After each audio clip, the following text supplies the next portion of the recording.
This graphics card right here is one of the best price to performance cards that you can buy sealed and brand new right now for around $100. So what's the catch? Well, while you can buy this brand new, the GPU itself isn't that new. It's one that's been around for a while. It actually came out in 2018. It's the 8GB RX 580 from a company called Asurix, and they sent this over for me to check out. Now, this isn't one of the RX 580s that most people probably know about that was released in 2017. This variant was released a year later in 2018 and was only widely available in China. But recently, it's been popping up in the US market, and you can get it at popular retailers like Amazon and Newegg.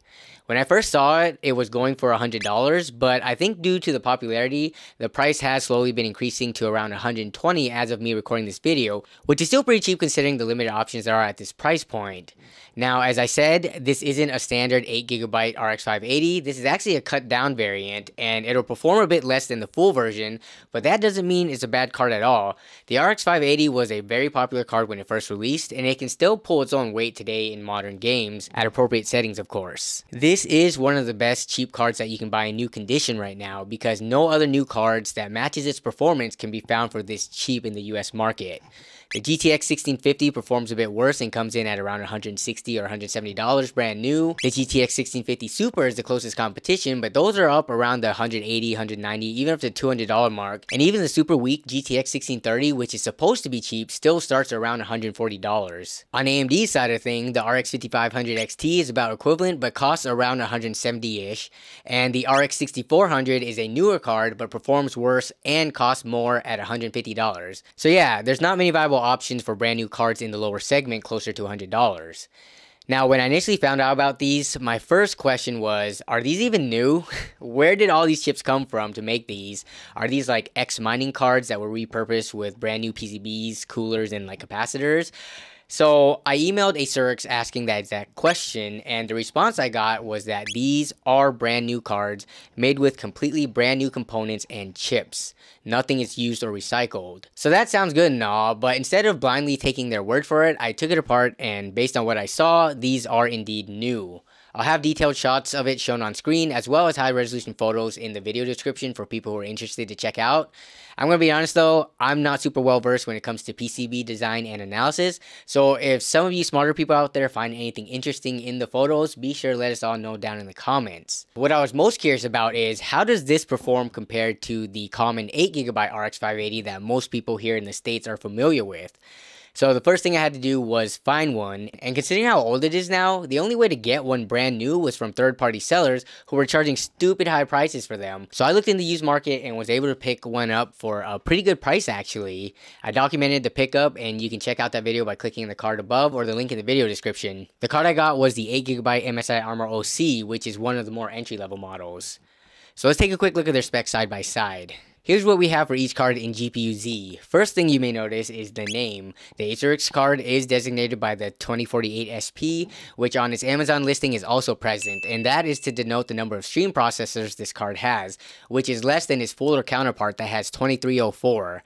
I've highlighted on the screen all the important specs that show the difference between these two cards, and as we can see, this is indeed a more cut down version with slower core and memory clock speeds as well. So we know that this card is a lower spec version of the 8GB RX 580, but how does that reflect in the actual performance though?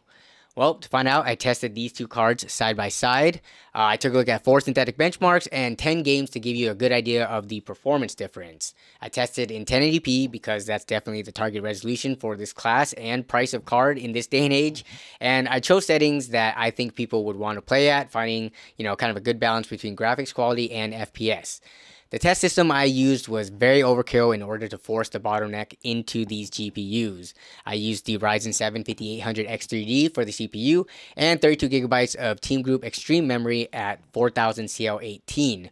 Both cards were run at stock. So with that said, let's take a look at some of the numbers. We'll start off with the synthetics. These aren't necessarily representative of how they do in gaming, but they are a nice way to isolate performance to the GPU. They're also very automated, standard, and spit out nice big numbers for finer comparisons. First is Unison Superposition at the preset high settings, and the Asurix RX 580 comes in about 13% slower than the MSI card here. Over in the 3D Mark suite of tests, we have Firestrike, which the Asurix card comes in 14% slower. Note that we're basing this solely on the graphics score, not the total score, which has the CPU baked in. In Fire Strike Extreme, the Asurix card comes in 13% slower, and in Time Spy, which is a DX12 as well as a 1440p test, the Asurix comes in 13% behind as well. So for the synthetics, the results were very consistent. We'll go in alphabetical order for the games. So first up is Assassin's Creed Valhalla, and where I could, I used built-in benchmarks because that helps eliminate variations and external influence between runs. AC Valhalla is a modern AAA title that has pretty demanding graphics, but both RX 580s pull some pretty decent numbers at the preset medium settings, both very playable with regards to the average and 1% lows. However, the Asurix trails behind in performance by 10%.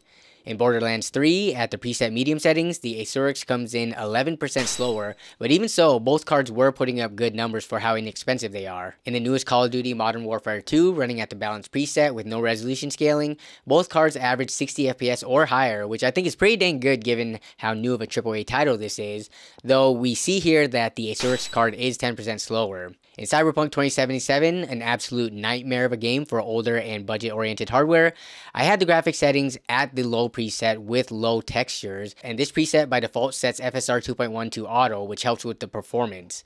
Both cards squeezed out averages above 60 FPS, which was a pleasant surprise, and the Asurix card falls behind by 9% here. In Far Cry 6, I was able to get very playable numbers at the preset high settings, and the Asurix card performs 10% worse than its full 2304 stream processor counterpart. In Forza Horizon, we're testing at the preset medium settings with MSAA ×2, and this is one of those games that doesn't need to be played at Ultra to look pretty good. As you can see in the footage, medium actually looks great. Both cards come in over 60 FPS, which is what we like to see, with the Asurix card coming in 8% slower, the closest we've seen so far. Next is Fortnite, everyone in the world's favorite game except for me. I actually hate benchmarking this because of how many menus and cutscenes you have to watch every time you log in, especially as someone who doesn't play it regularly.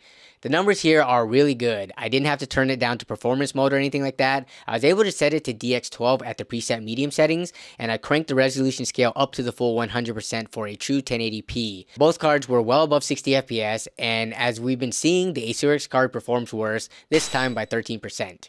For Halo Infinite, I had to turn the settings down to the lowest preset, and even then, neither card could hit the coveted 60 FPS average, but they got close. It was still very playable in my opinion, and as I've said before in other videos, Halo Infinite looks pretty good even at low settings. In this, the Asurix trails by 9%. Rainbow Six Siege is a game that most systems can run pretty well, so despite being an older card, the RX 580 can pull really high numbers here. At the Ultra settings, at true 1080p with that render scale cranked up to 100% and not that default 50% that the preset settings has, we are seeing easily over 100 FPS average with both cards, and here the Asurix loses by 15%, the biggest gap of all the games. And the final title is Shadow of the Tomb Raider. It's a bit of an older one, but very reflective of the time that the RX 580 launched in. This benchmark runs between 3 scenes, but because each scene is split with a black screen that throws off the average and 1% low measurements, we're going to use the end screen results to compare, and both cards achieve average FPSs over 60, with the Asurix card trailing by 12%. So there you have it. The cut down Asurix card was 11% slower on average across all these tests. I must say though, regardless of 2304 or 2048 stream processors, the RX 580 is still kicking, even now well into 2023. It's definitely one of those cards that will leave a legacy that people will fondly remember. But that aside, it's time to talk about the value proposition of this card. Now I can already see it in the comments. There are going to be the group of people that look at this card and say it's horrible value because you can find the full version of the RX 580 8GB 2304 stream processors in the used market for less, which they wouldn't be completely wrong. They can be found on eBay for around $90, with a lot of those lower priced ones actually coming from China. For US based ones, they've been getting closer to $100. And eBay aside, you can definitely find lower pricing in certain local markets. For example, the one that I bought was from OfferUp and it was listed for $80, and I was able to actually negotiate that down to $60. But to the used crowd, who includes me as well, remember, I'm a huge proponent of used parts. Let's be reasonable. Comparing a used card with variable pricing in the secondhand market that was probably mined on given how popular these cards are during the crypto boom. Shoot, the one that I bought was mined on. What did you use this card for? I actually mined crypto with it for like 3 months. These cards don't have any kind of warranty left on it. Comparing that with something that's readily available on a major site like Amazon, brand new with at least a 30-day return window and some additional manufacturer's warranty on top of that, It's not a fair comparison. They're two different things, and there's a reason why newer cars cost more. So just understand that. It doesn't mean that you have to buy one yourself, but understand why some people would want to buy that. Now, since these cards did originally release in China, that has to be part of the discussion as well, right?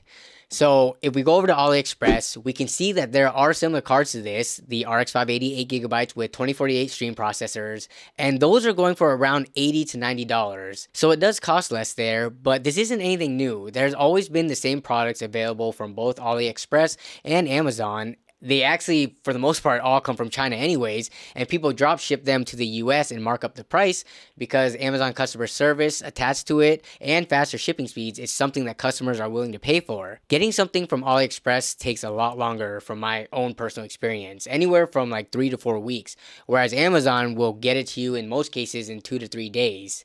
If I wanted to return something on AliExpress, I'm actually not sure how painful of a process it would be, so I can't comment on it, but I know that Amazon makes it super easy to return and get a replacement should anything go wrong. So that's something that you also have to factor in if you're going to be fair about it. So with that said, what are my thoughts on this card for anywhere between $100 to $120? Honestly, I think it's actually pretty good value. Did you see those benchmark numbers that were put up? There are people who want to get into PC gaming for cheap and would be happy with those games at those resolutions, those settings, those FPS. People who aren't comfortable or knowledgeable about the used market, as it stands right now, what else is there that's new that can compete? It's as simple as that. And no, I am not sponsored by Asurix. By the way, they didn't get to see this video before I released it. They didn't even get to tell me what to say, and they're probably not going to be too happy that I showed this losing in every benchmark compared to the full version of the RX 580. All that said though, I wouldn't be surprised if in the future I need to make a recommendation to someone with a much tighter budget that doesn't want to buy a used graphics card. I wouldn't be surprised if I recommended something like this to them. But that's pretty much my thoughts on it. Now let's hear yours. What do you think of this card being readily available on Amazon at its price and performance level? Do you think it's good, bad, mediocre? And given a choice between buying one from China for a bit cheaper and waiting like 3 to 4 weeks versus paying the Amazon price and getting it faster with a bit more peace in mind with that better customer service, which would you choose? And no, you can't say that you choose the eBay used one for cheaper. That's not one of the options in this theoretical scenario. Let me know all your thoughts in the comments below. I'm really curious to see what the split in opinions are. But yeah, that's going to wrap it up for this video though. Hope you all enjoyed and found this either useful or entertaining in one way or another. I want to thank you all as always for watching and for continuing to support the channel. And thanks to the channel members for their above and beyond support. Be safe out there, and I'll see y'all down in the comments as well as the next stream and or video. Bye.